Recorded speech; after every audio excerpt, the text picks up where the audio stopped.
Hello everyone, আসসালামু আলাইকুম। Welcome back to my channel Zakia Rupa blog. I hope সবাই অনেক বেশি ভালো আছেন। তো নতুন একটা ভিডিও স্টার্ট করলাম, আর আজকের ভিডিওটা স্টার্ট করলাম হচ্ছে বিকেল 5টা থেকে। তো আজকে একটু আগে হচ্ছে যে জিনিসটা ঘটে গেল আমার সাথে, সেটা হচ্ছে আমি এমনিতে ফেসবুক দেখছিলাম। ফেসবুকে দেখতে গিয়ে স্ক্রল করতে গিয়ে দেখা গেল যে একটা দেখলাম যে চিত্রনায়ক হচ্ছে রুবেল, রুবেলের একটা হচ্ছে ভিডিও দেখলাম, তো ভালো লাগলো। আবার নিচে স্ক্রল করতে দেখি কি যে রুবেল মারা গেছে, রুবেলের জানাজা নামাজ পড়ছে, সবাই কান্নাকাটি করতেছে। দেখে এত মনটা খারাপ হয়ে গেল। যাই হোক, আমরা ছোটবেলা থেকে ওনাদেরকে স্ক্রিনে দেখে দেখে বড় হয়েছি। তো যাই হোক, নিজের আত্মীয় স্বজনের মতোই মনে হয়। যে কোনো মানুষই যদি মারা যায়, আমরা যাদের চিনি সবাইকে মনে হচ্ছে কি নিজের আত্মীয় স্বজনের মতোই হচ্ছে মনে হয়। তো যাই হোক, আমার একটু স্বাভাবিকভাবেই হচ্ছে মনটা খারাপ হয়ে গেল যে কি ব্যাপার, কখন মারা গেল। কিছুদিন আগেও দেখলাম একটা শোরুম উদ্বোধন করে আসছে। তো সব মিলে না মনটা খারাপ হয়ে গেল। তাই বললি যে ইউটিউবে একটু সার্চ দিয়ে দেখি কি অবস্থা। তো ইউটিউবে সার্চ দিলাম, দেখি যে রুবেল মারা গিয়েছে, গাজীপুরে দাফন হয়েছে। তো কিছুক্ষণ পরে দেখলাম যে এই আহমেদ রুবেল যে উনি মারা গিয়েছেন, ওই ভিডিও। তারপরে আবার আমি নিচে সার্চ করতেছি আসলেই কি মারা গিয়েছেন। আমি ভাবলাম যে ওনার বড় ভাই তো এখন আল্লাহর রহমতে বেঁচে আছে, উনি মারা গেল। মানে এত খারাপ লাগতেছিল। এমনিতেই দেখবেন যে আমরা যারা ইউটিউবাররা রয়েছি, ইউটিউবের যদি যাদেরকে আমরা সবসময় ফলো করে থাকি, কেউ যদি অসুস্থ হয় বা মারা যায়, বা তার কোনো আত্মীয় স্বজন চিনি মারা যায়, আমার কিন্তু প্রচুর খারাপ লাগে। কিছুদিন আগে নাজমুল ভাইয়ের মা মারা গিয়েছে, আমার প্রচুর খারাপ লেগেছিল। তো দেখা যাচ্ছে যে ওনাকে তো আমি আরও আগে থেকেই চিনি, ছোটোবেলা থেকেই চিনি। তো আমি সার্চ দিয়ে দেখলাম, মানে এত সুন্দর করে মানে বলতেছে যে মানে চিত্রনায়ক রুবেল মারা গিয়েছেন, একদম ভিডিও সহ আসছে, সাকিব খানের ছবি আসছে। তো প্রথম ভাবছি সত্যি মারা গেল। তারপরে কেন জানে আমার মনের ভিতরে একটু সন্দেহ সৃষ্টি হলো যে আসলে কি মারা গেল কিনা। তারপরে দেখলাম যে এটা পুরোটাই গুজব। দেখেন, একটা মৃত্যু নিয়ে মানুষ এমনভাবে গুজব ছড়ায়, এটা কষ্ট লাগে আসলে। মানুষ কিভাবে পারে একজন জীবিত মানুষকে এভাবে মৃত্যু বানিয়ে ফেলতে, তাই না? তো আমার দেখে যে এই কাজটা করেছে অনেক ঘৃণিত একটা কাজ করেছে, কারণ এরকম কাজ আসলে করা উচিত না। এসব নিয়ে কি কোন ফান? এটা কি ওনাকে নিয়ে একটু উনি মারা গেছে এই নিউজে একটু ভিউ হলে কি হবে? তো আমার খুবই কষ্ট লেগেছে যে কাজটা করেন না কেন, সেই অনেক জঘন্য ধরনের কাজ করেছেন। আমার মতো অনেক মানুষই দেখা যাচ্ছে যে আমার মনে হয়েছিল যে না, এটা মানে সত্যি কিনা এটা যাচাই করার জন্য আমি ইউটিউবে গেলাম। ইউটিউবে গিয়ে ভালোভাবে সার্চ করে দেখলাম, তো কয়েকটা নিউজে আসছে যে মারা গিয়েছে। তারপরে দেখলাম যে না, ভুয়া। ওনার একটা পয়লা বৈশাখেরও একটা ভিডিও ছাড়লো আরেকটা চ্যানেলে, পরে আরেকটা চ্যানেল থেকে শুনলাম যে এটা ভুয়া। তবে উনি একটা ভিডিওতে দেখলাম যে উনি 5-6 মাস আগে মনে হয় কার অ্যাক্সিডেন্ট করেছিল, তো ওইখান থেকে অল্পের জন্য বেঁচে গেছেন। তো এটা তাও 5-6 মাস আগের একটা ঘটনা, কিন্তু কোন ঘটনার সাথে কি মানে মানুষ যে কিভাবে পারে অন্তত মৃত্যু নিয়ে এভাবে গুজব ছড়ানো আসলে উচিত না। যাই হোক, মনটা এখন ভালো লাগতেছে যে উনি বেঁচে আছেন। ওইটার জন্য আল্লাহর কাছে দোয়া করি ওনার যেন উনি এক হায়াত দান করেন। তো আজকের ব্লগটা হচ্ছে বিকেল থেকে স্টার্ট করলাম। আসলে এখন কি করব বুঝতে পারতেছি না, কারণ হচ্ছে একটু বাইরে যাওয়ার দরকার ছিল, যে ছেলেটার জন্য একটু বাইরে যাওয়ার দরকার ছিল। বাট এখন আর যেতে ইচ্ছে করতেছে না। আমি টিচার চলে আসছে, তো এখন আর যাব না। আর স্কুল থেকে এসেছি, খাওয়া দাওয়া করেছি, ঘরটর আজকে এই যে সবগুলা বিছানার চাদর হচ্ছে এই যে চেঞ্জ করেছি।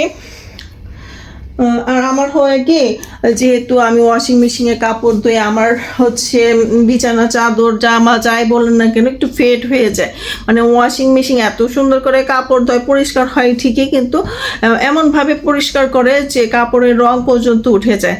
আর ড্রয়িং রুমের হচ্ছে সুপার কাভারগুলো একটু হচ্ছে ধুয়েছিলাম, তো সেইগুলো একটু শুকিয়ে এখন হচ্ছে আজকের বিকেলের কাজ হচ্ছে ড্রয়িং রুমের সোফাগুলোর কাভার লাগাবো।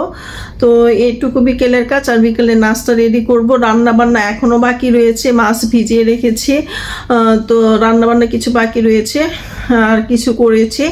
তো এই সব মিলে হচ্ছে দিনটা এভাবেই যাচ্ছে। আর আমার ছেলের পরীক্ষা হচ্ছে মে মাসের 18 তারিখ থেকে। তো এখন আর সময় পাবো না, সন্ধ্যার পর হচ্ছে ছেলেকে নিয়ে বসতে হবে।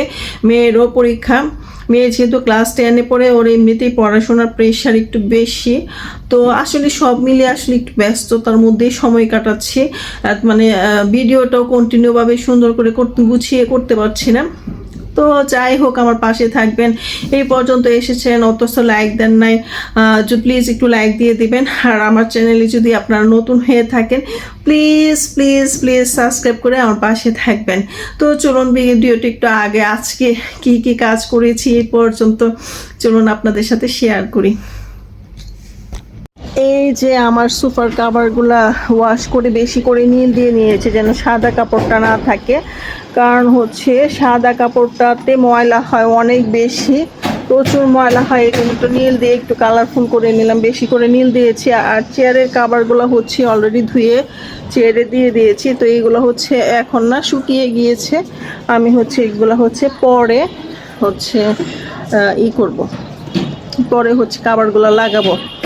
আর কাভারগুলো হচ্ছে কি একটু ভালো হয়নি, আমি হচ্ছে ভালো কাভারও পাই নাই। আর আমি সাদাটা চুজ করে মনে হয় ভুলই করেছি। আর বারান্দা থেকে তো সব গাছ ফেলে দিছি। এখন হচ্ছে এই মরিচ গাছটা রয়েছে, এই মরিচ গাছটা হচ্ছে আসলে ওইরকম মরিচ হয় না, 2-1টা মরিচ হয়। এখানে 2-3টা মরিচ হয়েছিল, আমি এটা খাই নাই, কারণ হচ্ছে গাছে হয় না, কি খাবো। আর এই যে একটা গাছ, এটা একটা গাছ আছে। আর এই যে একটা বাগান বিলাস, তো বাগান বিলাসে আবার নতুন করে হচ্ছে ফুল আসছে। আর আমাদের বাসা থেকে দেখেন ছাদের ভিউ, আমাদের বাসা থেকে ভিউগুলো খুব সুন্দর। আমাদের দুই পাশ থেকেই হচ্ছে 2টা ছাদ বাগান রয়েছে। 2টা ছাদ বাগানই খুব সুন্দর, খুব আম হয়। আমগুলো শুধু আমরা দেখে দেখে রাখি, আমাদের চোখের সামনে বড় হয়, বাট আমরা খেতে পারি না, এটাই হচ্ছে দুঃখের ব্যাপার। আর এখানে হচ্ছে আমি রোজার মধ্যে হচ্ছে খেজুরের বিচি জমা করে রেখেছি, এগুলো শুকাতে দিয়েছি। এগুলো দিয়ে একটা শোপিস তৈরি করব, আপনাদের সাথে পরে শেয়ার করব। একটা মজার ব্যাপার কি জানেন, আমাদের এই 2টা বেডরুম থেকে, হ্যাঁ দেখেন, এই যে একটা মসজিদের মিনার, ওই যে একটা মসজিদের মিনার, আবার দেখবেন ওই পাশে একটা মসজিদের মিনার দেখা যায়। বেডরুমে শুইলে একটু দেখা যায়। আবার আমার ছেলের বেডরুম থেকে শুইলে দেখা যাচ্ছে এই মিনারটা দেখা যায়, আর ওই পাশে আরেকটা মসজিদের মিনার দেখা যায়। এটা আমার কাছে খুব ভালো লাগে। তো আমাদের ছাদে তো কোনো গাছ নাই, মনে হয় না যে ছাদে কোনো গাছ লাগানো হবে। আর আমি সব গাছ যত্ন করতে পারি না। ওই যে পাশের বাসার বারান্দাতে প্রচুর গাছ, যত্ন করতে পারি না। তো এই জন্য হচ্ছে গাছগুলা নিচে দিয়ে দিয়েছি, কিছু গাছ ফেলেও দিয়েছি, যেগুলো লাগবে না ফেলে দিয়েছি। সকালবেলা হচ্ছে হঠাৎ করে হচ্ছে আমার হাজব্যান্ডের ফ্রেন্ড চলে আসছিল।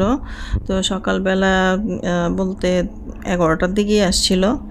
তো নাস্তা রেডি করলাম, তো উনি আবার চলেও গেলেন। তো এই ফাঁকে হচ্ছে রাজহাঁসের মাংস বসিয়ে দিয়েছি। তো রাজহাঁসের মাংসটা হচ্ছে একদম মেখে তারপরে বসিয়ে দিয়েছি। আর রুই মাছ রান্না করব এখন না, স্কুল থেকে এসে তারপর হচ্ছে রুই মাছ রান্না করব। আজকে হচ্ছে ডাইনিং স্পেসটা একটু শেয়ার করলাম, যদিও অগোছালো ডাইনিং স্পেস, তো আপনাদের সাথে শেয়ার করছি।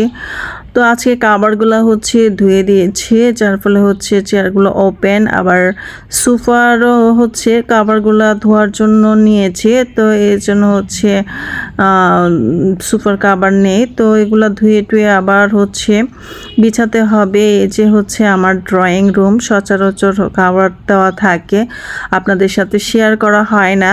তো এই যে এটা হচ্ছে আমার ড্রয়িং রুম, একটা টিভি ক্যাবিনেট আর এক্সের সোফাই রয়েছে এই ড্রয়িং রুমে। তো খুব ছোট্ট একটা ড্রয়িং রুম আমার, তো চেষ্টা করেছি সুন্দর করে গুছিয়ে রাখার। প্রথম দিক দিয়ে হচ্ছে কাভার ইউজ করিনি, কিন্তু কাভার ইউজ না করাতে আমার সোফাগুলো অনেক বেশি ময়লা হয়ে গিয়েছে। তারপরে বুঝলাম আসলে কাভার ইউজ না করাটা খুবই বোকামি হয়েছে। আমার সোফা এবং ডাইনিং চেয়ারগুলো নষ্ট হয়ে যাওয়ার পর হচ্ছে আমি কাভার ইউজ করেছি। এত ধুলা হয়, ধুলাতে হচ্ছে এগুলো আসলে ঠিক রাখা আসলে সম্ভব হয়ে ওঠে না। কাভারটা দিলে হয় কি সোফাগুলো নতুনের মতোই থাকে। এখন উঠানোর পরে তাই মনে হচ্ছে যে আসলে আমি একটা মস্ত বড় ভুল করে ফেলেছি। সোফা কেনার পরই হচ্ছে কাভার করা উচিত ছিল। এখানে যে রাগটা আছে সেই রাগটা হচ্ছে প্রতিদিন যদি ইউজ করি তাহলে হচ্ছে ময়লা হয়ে যায় অনেক বেশি। এটাও আমি ফোল্ড করে রেখে দেই, যখন গেস্ট আসে তখন হচ্ছে এটা আবার বিছিয়ে দেই। এছাড়া আসলে কোনো উপায়ই নাই। আর আপনাদের সাথে আমি এলোমেলো ঘরটাই শেয়ার করছি, কারণ হচ্ছে ঘরটাই এইমাত্রই এলোমেলো হয়ে গেল। তো আপনাদের সাথে এলোমেলো বাসার একটা ট্যুর শেয়ার করলাম, হোম ট্যুর শেয়ার করলাম, কেমন লেগেছে। আর আজকের মতো হচ্ছে এখানেই বিদায় নিচ্ছি। সবাই ভালো থাকবেন, আবারও দেখা হবে নতুন কোনো ভিডিওতে। সেই পর্যন্ত সবাই ভালো থাকুন। টাটা, আল্লাহ হাফেজ।